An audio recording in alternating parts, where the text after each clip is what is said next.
Power star Ram Charan కొత్త cinema game changer. Shankar direction లో మొదలైన ఈ సినిమా ఆగిపోయింది. మళ్ళీ ఎప్పుడు స్టార్ట్ అవుతుంది, ఎప్పుడు విడుదలవుతుంది అనే విషయాల్లో మేకర్స్ కి ఒక క్లారిటీ లేదు.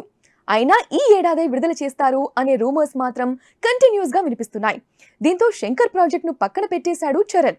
తర్వాత కమిట్ అయిన బుచ్చిబాబు సినిమాకు సంబంధించి స్పీడ్ పెంచాడు. ఇప్పటికే ప్రీ ప్రొడక్షన్ స్టార్ట్ అయింది. ఉత్తరాంధ్రకు చెందిన ఓ స్పోర్ట్స్ మెన్ బ్యాక్డ్రాప్ తో ఈ చిత్రాన్ని రూపొందించబోతున్నాడు బుచ్చిబాబు.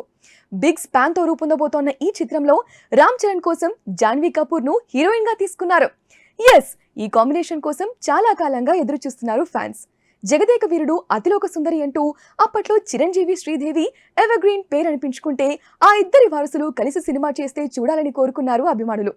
నిజానికి జగదేక వీరుడు సీక్వెల్ చేస్తారని, అందులో వీళ్ళు నటిస్తారనే ప్రచారం జరిగింది.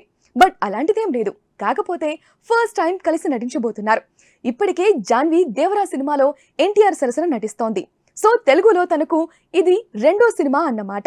మరి శ్రీదేవి కూతురు చిరంజీవి కొడుకు కాంబినేషన్ ఎలా ఉంటుందో చూడాలి.